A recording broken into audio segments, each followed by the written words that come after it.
प्रिय मित्रों नमस्कार। चलिए शुरू करते हैं आज की आपकी क्लास सांप्रदायिक सद्भाव की। सांप्रदायिक सद्भाव क्या है? सांप्रदायिक सद्भाव, देखिए भारत में विभिन्न धर्मों के लोग रहे हैं। भारत एक धर्मनिरपेक्ष देश है, तो सभी धर्मों के लोग आपस में एक दूसरे के साथ बड़े ही प्यार से एक दूसरे के त्योहारों में शामिल हो जाएं, एक दूसरे की मान्यताओं पे कोई अड़चन नहीं अड़ाते। सब अपने अपने जुलूस भी निकाल रहे हैं, अपने अपने अनुसार अपनी झांकियां रैली सब काम करते हैं। ये काम यदि बिना किसी घृणा के, बिना किसी रोक टोक के, बिना किसी आफत के हो रहा है तो ये सांप्रदायिक सद्भाव है।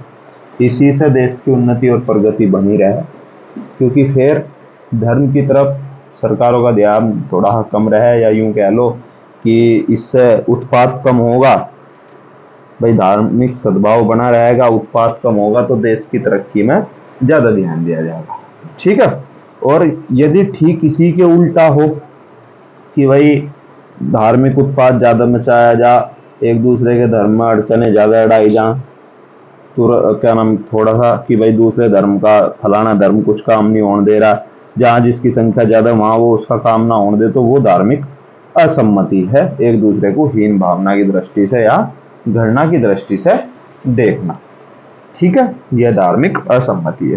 धार्मिक असम्मति से ही कानून व्यवस्था यानी लॉ एंड ऑर्डर की स्थिति बनती है। ठीक है, एक दूसरे के विरुद्ध जाने पर हमें किसी को विश्वास नहीं करना चाहिए कि भाई तू इसे ना मानना है, तू अपने धर्म को ना मानना है, या अपने धर्म की इन बातों को ना मानना। उस चीज के लिए हमें किसी को विवश नहीं करना चाहिए। दूसरा, कभी भी किसी के धर्म पर टीका टिप्पणी मत करो। कहीं हो भी रही हो तो या तो उसे रोक लो, या और अगर रोक नहीं सकते तो वहां से अलग हो जाओ। ठीक है। एक जब भी जो छोटी छोटी घटनाएं बड़ी बनती हैं वो टीका टिप्पणी से ही शुरू होती है। जब किसी के धर्म पे, किसी धार्मिक प्रयोजन पे, या किसी भी प्रकार के उस पे हम अनावश्यक टीका टिप्पणी करते हैं तो वो बड़ा रूप ले लेती है। ठीक है। अब धार्मिक स्वतंत्रता का अधिकार जो दिया गया संविधान में, वो अनुच्छेद 25 से 28 तक दिया गया। भारतीय संविधान में निहित है कि भाई कोई किसी भी धर्म को मान लो, किसी भी धर्म का प्रचार करो। ठीक है, ये अनुच्छेद 25 में है। ठीक है। अपने धर्म का के लिए या धार्मिक प्रयोजन के लिए कानून सम्मत संपत्ति रखना का अधिकार अनुच्छेद 26 में है। किसी भी धर्म को बढ़ावा दे रहे या मान रहे, विशेष धर्म को मानने के लिए आपको टैक्स नहीं देना पड़ेगा, ये अनुच्छेद 27 में है। एक तो दिल्ली सल्तनत के काल पर जजिया कर हुआ करता था। जजिया कर जो विशेष धर्म को मानने वाले लोगों से लिया जाता था। ठीक है, तो यही वो कर है जो अनुच्छेद 27 के तहत रोक लगाई गई है। ठीक है, कि किसी से आप जजिया कर नहीं ले सकते। अनुच्छेद 28 इस बात का पूर्ण रूप से निषेध करे कि कोई भी सरकारी संस्था यानी राज्य या केंद्र सरकार द्वारा यदि कोई संस्था जिसके अंतर्गत चाहे राज्य सरकार की हिस्सेदारी, ये मान लो सरकार की हिस्सेदारी, ठीक है, कि किसी भी सरकार की हिस्सेदारी चाहे 30% हो, चाहे 40% हो, चाहे 25% हो, चाहे 50% हो, चाहे पूरी 100% हो, किसी भी सरकारी शैक्षिक संस्था में, या अर्थात सरकारी स्कूल हो, कॉलेज हो, चाहे विद्यालय महाविद्यालय कोई भी हो, उसमें आप ये नहीं कह सकते कि भाई प्रिंसिपल या प्रबंधन कमेटी या कोई भी बहुसंख्यक उसमें है, किसी की भी संख्या ज्यादा है भाई किसी एक विशेष धर्म की, तो आप ये कह दो कि नहीं हम तो अपने धर्म की शिक्षा देने लगेंगे। इस बात को नकारता है अनुच्छेद 28। अब आ जाते हैं क्वेश्चन। सांप्रदायिक सद्भाव की आवश्यकता कब होती है? जब किसी देश या राज्य में विभिन्न धार्मिक जातिगत संप्रदाय के लोग रहते हैं। सांप्रदायिक विद्वेष का कारण एक दूसरे को हीन भावना से देखना या एक दूसरे को छोटा बड़ा मानना। सांप्रदायिक सद्भाव कैसे स्थापित किया जा सकता है? एक दूसरे की भावनाओं और आकांक्षाओं का सम्मान करके। ठीक है। शहरी सभ्यता किस प्रकार सांप्रदायिक विद्वेष रहित वातावरण बनाने में सहायक। भाई देखो शहरों के लोगों को क्या है, या तो सुबह ही जॉब करने निकल जाएंगे या जॉब ढूंढने निकल जाएंगे, दो काम तो ये करेंगे सबसे पहले। दूसरा, वहाँ एक दूसरे के पास इतना समय ही नहीं है कि वे फालतू बात करें। कॉलोनियों में लोग बड़ी बड़ी में पड़ोसी पड़ोसी को नहीं जानता, चोरी हो जाए तो 5-7 दिन बाद पता चला फलाने घर में चोरी होगी या कोई बात होगी। तो इस वजह से वो लोग सब अपने रोजगार की तरफ को देख रहे हैं। सबका ध्यान ये है कि भाई हमारी फैक्ट्री में रात को आग ना लग जाए, हमारी फैक्ट्री के कर्मचारी सही तरीके से काम करते ना, हमें किस तरीके से करोड़पति से अरबपति, अरबपति से खरबपति बनना। तो इन चीजों पर ध्यान देते हैं, वो क्रम प्रधान लोग हैं। ठीक है, तो शहरी संप्रदाय इसलिए, शहरी सभ्यता इसलिए जो है इन सब चीजों का ध्यान नहीं देती। ठीक है, उपरोक्त सभी। धार्मिक भेदभाव मिटाने में शिक्षा कैसे महत्वपूर्ण है? शिक्षा भी ऐसे ही महत्वपूर्ण है। भाई आदमी शिक्षित होगा तो थोड़ा कम एक दूसरे की तरफ ध्यान देगा, एक दूसरे के साथ ज्यादा गुण मिल जाएगा, उठे बैठेगा, एक दूसरे के दृष्टिकोण को समझने की कोशिश करेगा, एक दूसरे के धर्म पर टीका टिप्पणी नहीं करने का। तो इसी प्रकार शिक्षा भी महत्वपूर्ण। भारतीय संविधान में धार्मिक स्वतंत्रता संबंधी अधिकारों का किन अनुच्छेद में वर्णन किया गया है? तो अनुच्छेद 25 से 28 में। आप एक पुलिस अधिकारी के रूप में तैनात हैं। आपके क्षेत्र में आगामी लोकसभा चुनाव का हिंसक रूप से बाधित करने की तैयारी की विश्वसनीय सूत्रों से पता चलता है। आपको क्या करना चाहिए? लोकसभा चुनाव स्थगित नहीं हम कर सकते, निवारक नजरबंदी जब तक हमें पता नहीं चलने का तब तक कर नहीं सकते, राजनीतिक अभियानों पर प्रतिबंध नहीं लगा सकते, वो प्रशासनिक अधिकारियों का काम है। तो हम क्या कर सकते हैं? हम ये आग्रह कर सकते हैं उच्च अधिकारियों से कि हमें 200 पुलिस कर्मियों की यहाँ आवश्यकता पड़ेगी और हमें 200 पुलिस कर्मी चाहिए। ठीक है, 200 की जगह 250 तुरंत भेज दिए जाएंगे क्योंकि चुनाव का मामला है। दीपावली त्योहार पर पटाखे जलाने पर दो समुदायों के बीच टकराव हो जाता है, जिससे मारपीट शुरू हो गई है। इस स्थिति में क्या करेंगे? ठीक है, अराजक तत्वों के विरुद्ध कानूनी कार्रवाई करके शांति स्थापित करेंगे। ठीक है, हमें पता चल गया दो समुदायों के बीच होगी, फला फला लड़का है, वीडियोग्राफी होगी, चलो खाओ ही ना, चलान कर दो। ठीक है, आगे इन मजिस्ट्रेट साहब देख रहे हैं। देखो पटाखे वाले को हिरासत में नहीं ले सकते, लाइसेंस ही होगा। ठीक है, दोनों पक्षों में समझौता कराने का प्रयास करेंगे। भाई त्योहार का समय ना हुआ समझौता फिर, तो इसलिए सबसे उचित कानूनी कार्रवाई है, सबसे पहले कानूनी कार्रवाई। ठीक है, पर्याप्त पुलिस बल, आने में समय भी लग सकता है। आप एक पुलिस अधिकारी के रूप में तैनात हैं। आपको एक धार्मिक समुदाय के दो विपक्षी समूह के बीच तनावपूर्ण माहौल की जानकारी मिलती है। ऐसी स्थिति में आप क्या करें? देखो धार्मिक समुदाय है, दो विपक्षी समूह है, तो इनके बीच हम क्या कर सकते हैं? शांति कायम करनी है हमें किसी भी तरीके से, ताकि मैं आगे भी शांति से बने रहे। इसलिए इनके समय समय पर धार्मिक उन्माद को रोकने के लिए और एक दूसरे के त्योहार अच्छी तरीके से बीत जाने के लिए पीस मीटिंग होती है थानों पर।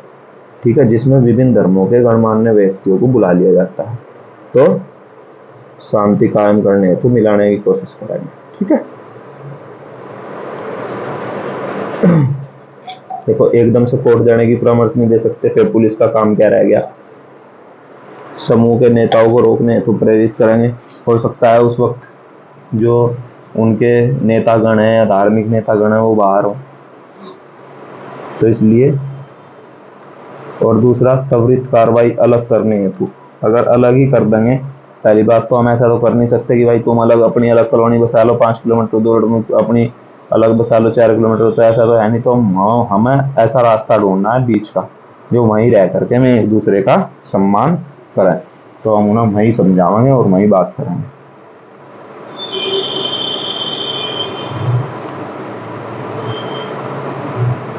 एक महिला किसी धार्मिक गुरु पर यौन उत्पीड़न की रिपोर्ट लिखाने आती है। इस मामले में प्राथमिकी दर्ज करते समय पुलिस को कैसे सतर्कता बरतनी चाहिए?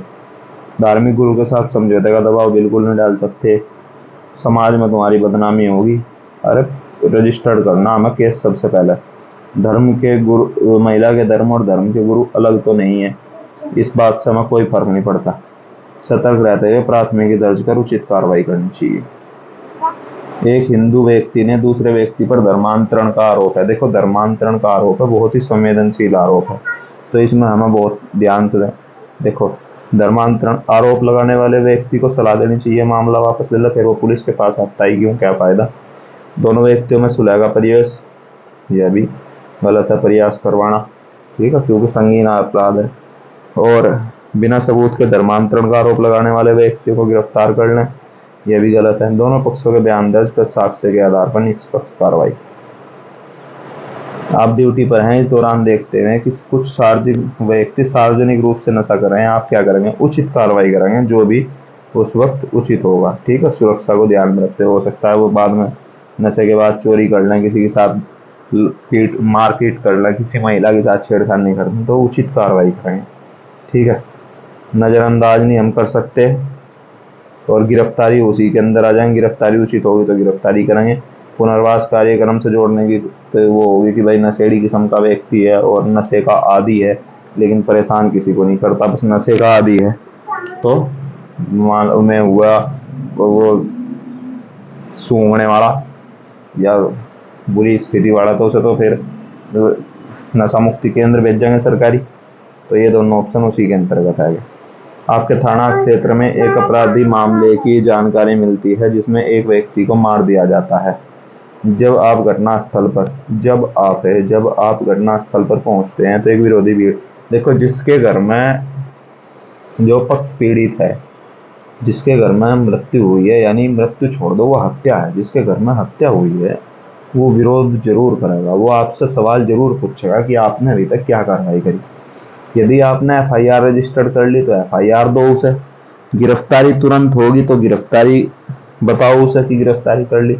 और थोड़ी बहुत ही देर, ये आधा घंटा, 1 घंटा या 5 घंटे लग सके, आपको पता चलेगा कि फला जगह है, तो आप ये भी कह सकते हो कि हमें 2 घंटे 4 घंटे का समय दो, हम उसे गिरफ्तार कर रहे। और अगर गिरफ्तार कर लिया तो गिरफ्तार बताओ कि हमने गिरफ्तार कर लिया, उसे जेल भेज रहे, और आगे जो है आपके साथ न्याय होगा। तो अब देखो, बीच बचाव हेतु अपने हथियारों का प्रयोग एकदम कैसे कर लेंगे भाई, वो पीड़ित पक्ष है, उनकी भावनाओं को समझना जरूरी है। विरोधी भीड़ के साथ संवाद करके उन्हें समझाएंगे कि उनके साथ न्याय होगा, ये बेस्ट ऑप्शन है। विरोधी भीड़ हटाने के लिए पुलिस बल का प्रयोग करेंगे नहीं, और भड़क जाएगा दंगा, विरोधी भीड़ के सभी व्यक्तियों को गिरफ्तार कर लेंगे। क्या बताओ, शांतिपूर्वक विरोध कर रहे हैं, फिर आप बल का प्रयोग कैसे कर लोगे। आप एक जांच अधिकारी हैं, दंगे के आरोपी राजनीतिक नेता ने पदोन्नति की पेशकश करते हुए आरोप वापस लेने का अनुरोध किया है, आप क्या करेंगे। तो रिश्वत तो आप ले ही नहीं सकते, तो आप क्यों करेंगे, और रिश्वत लेनी भी नहीं चाहिए। गुप्त रूप से रिश्वत लेने के बाद गलत, गवाहों को परेशान करेंगे गलत, सबूतों को रिकॉर्ड से हटा देंगे गलत, नियम के अनुसार निष्पक्ष कार्रवाई करेंगे। आप एक पुलिस अधिकारी के रूप में तैनात हैं, आपको कट्टरपंथी संगठन से उत्पीड़न की धमकियों का सामना कर रहे हैं, एक अंतर धार्मिक जोड़े के बारे में खुफिया जानकारी मिलती है, आपको क्या करना चाहिए। प्रक्रिया के अनुसार उन्हें सुरक्षा अधिकारी या जो भी आपके उच्च अधिकारी हों उनके पास आपको भेज देना चाहिए, यही वो है, ठीक है। बहुत ही शारीरिक अलगाव की सलाह की भाई तुम जाकर जंगल में रहने लगो, ऐसा नहीं कह सकते हम।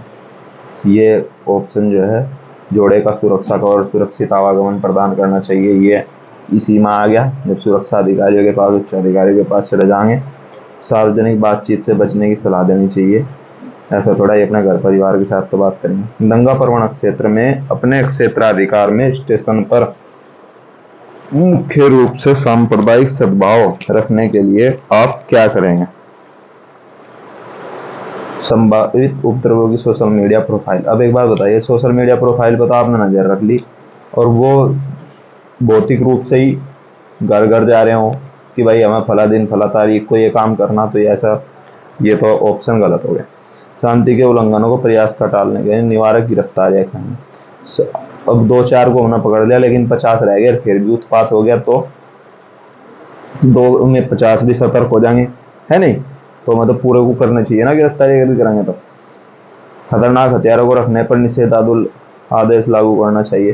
खतरनाक हथियारों को रखने के लिए तो पहले ही आदेश लागू है, ठीक है। अवैध हथियार आप रख ही कब सको। अंतर धार्मिक विश्वास का निर्माण करने वाले उपायों के लिए हाँ, ये काम सबसे बड़ा है। जब हम धर्म के गणमान्य व्यक्तियों को या बड़े बुजुर्गों को अपने विश्वास में ले लेंगे तो वो लोग हमारी सहायता करेंगे। तो हमें इसलिए सबसे पहले वार्ता करनी चाहिए कि भाई इस चीज की प्लानिंग चल रही, और कुछ लोग बाहर से आए, कुछ लोग आपके यहाँ आए, तो ये काम बन जाएगा। यही काम पुलिस का है। अभी पीस मीटिंग बताई मैंने। दंगा प्रभावित बहुधार्मिक इलाके में पुलिस प्रमुख के रूप में आप क्या करेंगे? ठीक है, संवाद स्थापित करेंगे, बड़ों को शामिल करेंगे, यही है।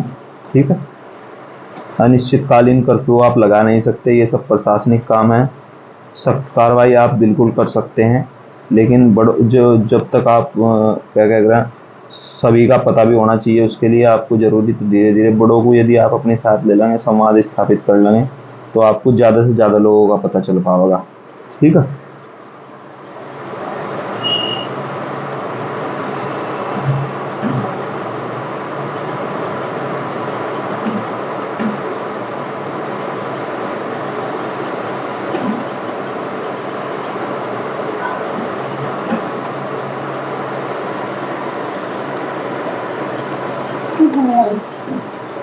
ऐसी हो रही है पूरी पूरी हालत।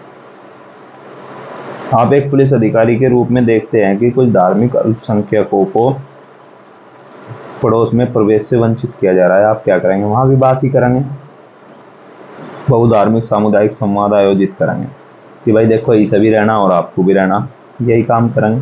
ठीक है, उल्लंघन करने वाली हाउसिंग सोसाइटी के अवरुद्ध करके उन पर मुकदमा चलाना, इससे तो दंगा और भड़क जाएगा। दंगे का मतलब है विरोध और भड़क जाएगा, में लोग भी सड़कों पर उतर जाएंगे। तो ऐसा काम तो हम कर नहीं सकते। अधिकारियों को तैनात करके अल्पसंख्यक समुदाय के उनकी भी फजीयत करवानी में कुछ बात कह देंगे कि लो जी अपने का पक्ष ले रहे, तो ये मामला भी गड़बड़ हो जाएगा।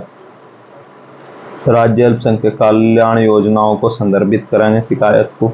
अब देखो उसमें थोड़ा समय लग जाएगा, तो इसलिए जो फर्स्ट एड प्राथमिक उपचार, आप पुलिस का काम है प्राथमिक उपचार देना सर्वप्रथम, उसके बाद की है सभी कार्रवाई। तो आपको सबसे पहला प्राथमिक उपचार देना, और प्राथमिक उपचार क्या है? तनाव को कम करने के लिए आयोजन।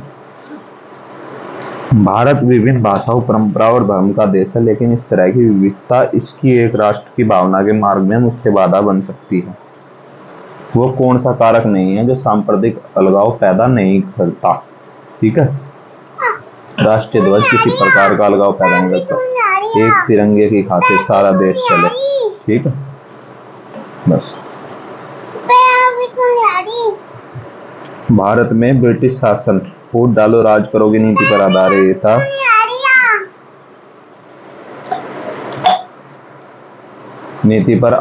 था। भारत के राष्ट्रीय एकीकरण के लिए सबसे बड़ा झटका था। निम्नलिखित में से किसी एक को छोड़कर अंग्रेजी की सभी प्रथाओं ने सांप्रदायिक सद्भाव में विघ्न डाला।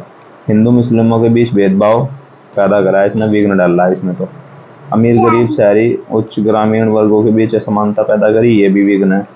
भाषाई मतभेद, सांप्रदायिक एकता, जातिवाद, क्षेत्रवाद को प्रोत्साहित किया, ये भी विघ्न है। ठीक है, बाधाई तो है। उनकी नीतियों के खिलाफ आक्रोश में सभी भारतीय एकता में सद्भावना की भावना आई, ये विघ्न नहीं है। इससे क्या हुआ? सभी भारतीय एक हो गए। भारतीय संविधान में अपने संपूर्ण लोगों का समान अवसर प्रदान करता है। स्वतंत्रता के बाद सरकार द्वारा लाई गई सभी नीतियों में से एक को छोड़कर सांप्रदायिक सद्भाव बनाने के उद्देश्य से लागू की गई सभी। ठीक है, एक को छोड़कर धर्म जाति ये समान व्यवहार करना, ये तो भाई सांप्रदायिक सद्भाव ही पैदा कर रही। सही सुनो था, धर्मनिरपेक्षता और राष्ट्रीय एकीकरण का समर्थन किया, ये भी सद्भाव पैदा कर रहा है। 1956 में भाषाई आधार पर विभिन्न राज्यों का गठन, ये जो है सद्भाव पैदा नहीं कर रहा है, इसने तो और फूट डाल दी। ठीक है, हम विभिन्न समुदायों से जुड़े हैं, लेकिन सी ऑप्शन सही है ऊपर लेना। हम विभिन्न समुदायों से जुड़े हैं, लेकिन हमें कुछ हम में कुछ गुण सामान्य हैं। 4 गुण दिए गए, जो विभिन्न समुदायों में कौन सा एक गुण है जो समुदाय को अच्छा बनाने में मदद करता है। ठीक है, अपने स्वयं के धर्म में निर्धारित लक्ष्य की दिशा में काम करेंगे, अच्छा समुदाय नहीं बना पाएंगे, क्योंकि फिर अपने अपने को श्रेष्ठ मानेंगे। एकता के साथ विभिन्न रीति रिवाज और परंपराओं के साथ सामंजस्य बनाएंगे, ये है।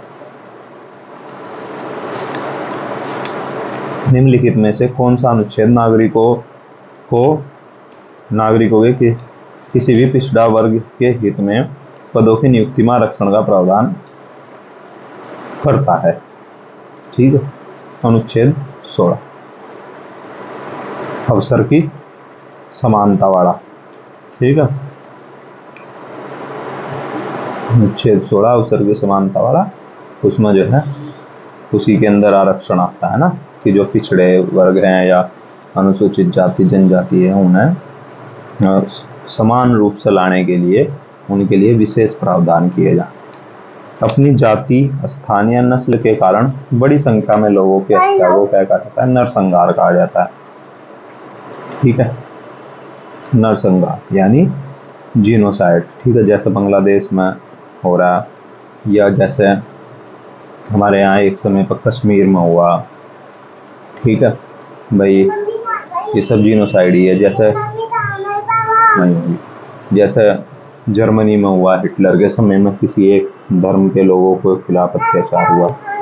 ठीक है, तो ये नरसंहार कहलाता है। चलिए अब मिलते हैं अगली क्लास में। जय हिंद, जय भारत, हर हर महादेव।